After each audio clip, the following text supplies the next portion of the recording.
All right, guys. Injuries from the game. C.J. West, thumb. He'll have surgery tomorrow. We'll update later in the week on him. Mac Jones with his knee. He'll be day-to-day. Mikael Williams with his wrist. He'll be day-to-day. Renardo Green with his neck. Day-to-day. And I know you guys heard, but Nick Bosa, ACL, out for the year. Go ahead, guys.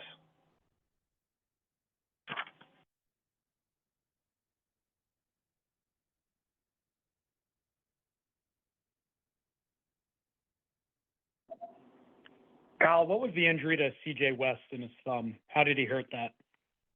I don't know exactly how he did it, but he broke his thumb. That's why he's needing surgery, and he'll have a chance, they say. We'll see how it goes this week, but he'll have a chance at the end of the week with a cast, and if not, he should be good the following week. But we got to see how this week goes with him. Coach, just interested to know, have you talked to Nick Bosa since he got the news? How's he doing? Also, Utro Gross Matos, any update on how soon or how long it'll be before he returns back to the field? I got to talk to Nick last night. It wasn't confirmed till this morning. I haven't been able to see him yet today, but talked to him last night. He had a pretty good idea what we were going to find out today. But obviously he's bummed down, but Nick can handle anything, and he's going to handle it like he always does, which will be great. But obviously he was bummed out from it not being able to finish out this year, and especially how good of a year he was having so far. And then he's been out there the last 3 weeks. So hopefully, as he keeps going and doesn't have any setbacks, hopefully he can continue to progress with that and handle more reps. But we got to see how that goes.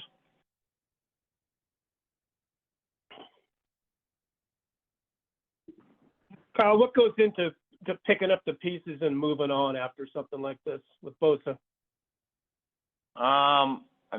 Nothing in particular. You don't just replace a guy like Nick. It just puts, everyone's got to continue to get better at everything. Just like same thing I'd be preaching if we did have Nick too. When you lose your better players, it gets harder. But I also expect throughout this year, I expect all of our players to get better as it goes, and that's stressed even that much more when you lose a great one like Nick. Lots of guys obviously will have to step it up as it goes, but I believe that'll be more by committee than any individual. Will you be looking at trade options?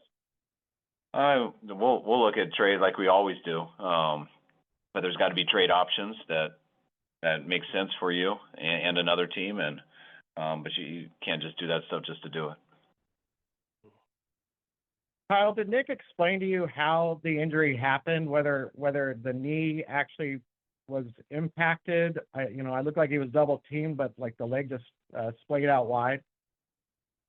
No, he didn't explain it to me. It's just how those things happen a lot, especially with ACLs. They happen on air majority of the time, and I know it was his right leg, and he just got it caught right there and went right away. And a guy who's done it 2 times before, he was pretty confident that he did it. You could tell walking on the field, seeing his face, and you could tell talking to him last night just how sure he was of it and knowing his body. And then an MRI confirmed it this morning.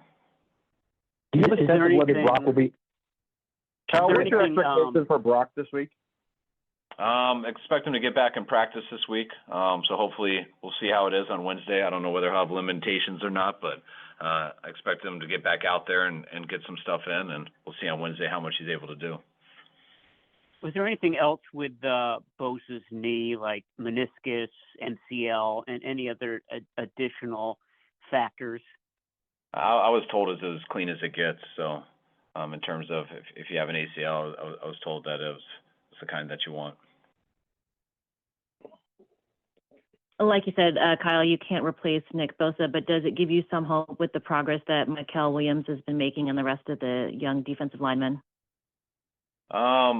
Yeah, I thought that was crucial with Nick. So, we need guys to step it up to play along with Nick, and now that he's not out, you need him that much more.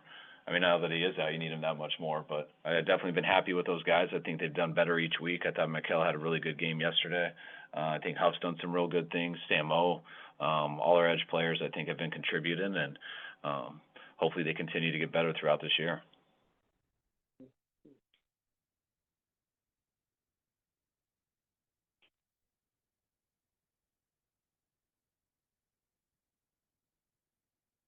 Kyle, what did you see from the young offensive linemen? Your guards seem to have a little bit of a struggle a little bit, especially with Dominic Puni on the safety. Yeah, I thought, that there was definitely a number of plays in the game that we needed to hold up longer. The backed up one especially, happened too fast, and number one wasn't open, and when that happens that fast, that is an issue.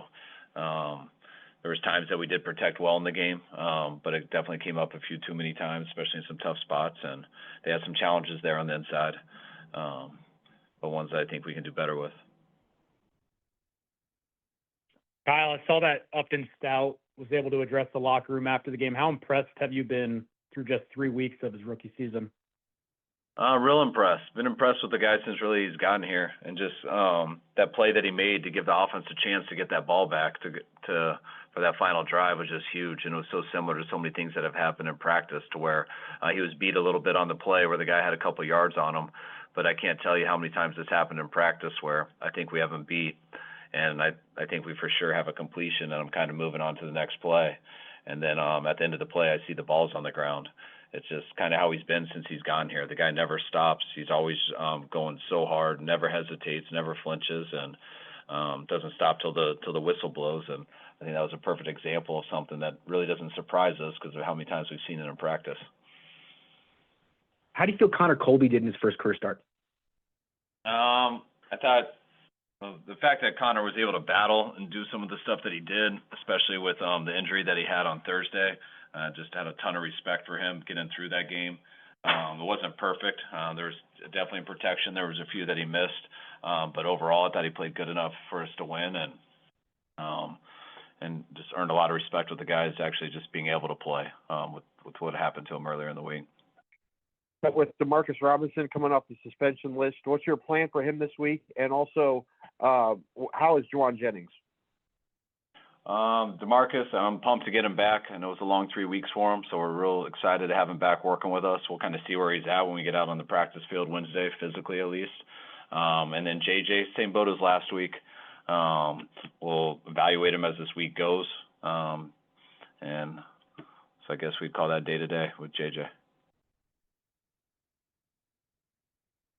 A couple more. Kyle, this is only like a few times since you've been here that you've had the ball for that little amount of time and won a game. I mean, what are the problems that go into being play calling and rhythm when you don't have the ball? That's tough. I mean, we were struggling to run the ball what it felt like, and then you realize, man, you've only had 4 runs. You're struggling to get plays going, but then you realize, it's halfway through the second quarter, you've only had 6 plays. So it is tough. It was an unusual time. I mean, there was one time where I thought they held on the ball for like 20 minutes, but they'd only gone 20 yards. So it was just kind of unusual how it all panned out. But when you do that, when that's the case, it becomes such a big deal on third down. And then for them to be controlling the ball that well, and then for us to go 2 of 10 on third down, is not a very good recipe. You're not going to have the ball that much. I thought we recovered in the second half and balanced it out a lot more. But usually when it's like that, it's going to come down to the wire. And that's why I was so proud of our guys, because for us to have the ball at 13-13 with 5.5 minutes left, I feel like we've kind of created the momentum where we went down there and scored the first touchdown in the fourth, and then they went in and answered with their first touchdown in the fourth. But 13-13, we're driving, 5.5 minutes left, and we get our first turnover with that interception. And then the next time we're up, we basically get a turnover because we have a safety.